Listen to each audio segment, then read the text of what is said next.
What is the worst smell in history? Rotten fish sauce, boiling whale fat, or a whole river turning into a toilet during a heat wave? Welcome to Dirt on History, where we rank the stenches that made people gag, faint, and pass laws. Lace up your nose plugs because we are diving into 10 legendary stinkers. Number 10. Roman Laundry Day, Ammonia Edition. Roman fullers washed clothes in urine, and yes, public jars collected the good stuff. Ammonia cut oils, lifted dirt, and brightened tunics, which is science doing its best under harsh conditions. It worked, and it reeked. Emperor Vespasian even taxed the peapots, then joked that money does not smell. History disagree. Loudly. If laundry stung the nose, dinner hit it with a trident.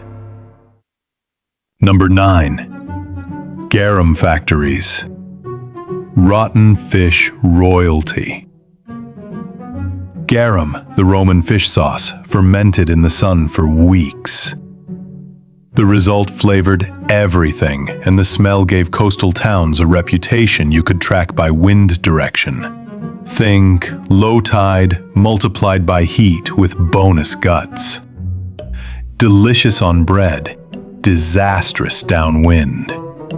From fish to hides, we level up to a long, leathery nightmare. Number 8. Medieval tanneries and dyeworks. Hides soaked in urine, lime, and baits made from dog dung and pigeon droppings. Workers tread barefoot to soften the skins, while scraps of flesh turned vats into soup. Cities pushed tanners to the edge of town for a reason. Fashion had a compost phase, and everyone's nose knew it. Ready for the maritime edition? Fire up the tryworks. Number 7. Whaling ports and the boiling blubber. In 18th and 19th century whaling towns, crews rendered blubber in giant pots called tryworks. Picture rancid fat, smoke, and salty docks soaking in whatever washed off the decks. The wind carried a perfume that said, "We caught profit," and also, "Close the windows." Neighbors learned to love cash and hate the breeze. If the sea was rough on noses, the desert islands of bird gold were a shockwave. Number 6.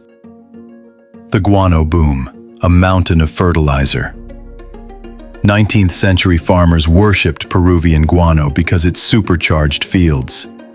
Ships hauled mountains of bird droppings to Europe and the United States, where processing plants turned docks into eye-watering hazard zones. Great for crops, terrible for neighbors, and unforgettable for anyone who lived downwind. Not to be outdone, cities built their own supply, one bucket at a time. Number 5. Night soil and cesspits, urban aroma. Before modern sewers, households used cesspits or chamber pots, and night soil collectors hauled it away, often at night. Leaks soaked basements, overflows ran down alleys, and in summer the air went chewy. Civilization smelled like a queue for a very bad restroom, and reformers learned to argue with their noses first. If that sounds grim, wait until a city adds heat, a river, and politics. Number 4. The horse manure crisis, pre-car streets. In the 1800s, cities ran on horsepower, which meant thousands of animals left tons of manure and gallons of urine every day. Piles baked in the sun, mixed with flies and turned to dust that blew into food and lungs.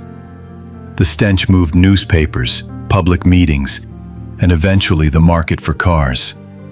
Sometimes progress has an exhaust note you can live with, from streets to streams. Let us talk about a river that fought back. Number 3. 5 Points and the Collect Pond Legacy, New York. Collect Pond once supplied clean water, then turned into an industrial dump. Drainage failed, sludge festered, and the 5 Points neighborhood inherited the smell and the sickness. Open sewers, tanneries and overcrowding made summer a biohazard. Reformers pushed sanitation because noses pushed first. Across the Atlantic, London said, "Hold my nose peg." Number 2. Trench warfare, mud, gas, and misery. World War I trenches mixed latrines, stagnant water, rotting sandbags, carrion, and the sharp tang of explosives and gas. Veterans spoke of a smell that never washed out, the memory that rides home with you when the war is over. History remembered the bravery. Noses remembered everything else. Only one event beat that for instant, citywide horror. Number 1. The Great Stink of 1858, London's hot summer. A heat wave baked raw sewage in the Thames into airborne punishment. Parliament tried to soak curtains in chemicals, then fled anyway. Newspapers howled, citizens retched, and engineers like Joseph Bazalgette finally got the funding to build intercepting sewers. The smell changed infrastructure, which is why it ranks number 1. When a stench rewires a capital, you put it on top. Why do smells move history? Because your nose is the fastest public health sensor on Earth. It does not wait for a lab result. It demands a fix now. Bad smells push laws, launch projects, and kill bad ideas faster than a pamphlet ever will. From Roman vats to Victorian rivers, each rank on this list came with consequences, and sometimes real progress. If this countdown cleared your sinuses, hit like, tap subscribe, and drop your vote for an honorable mention.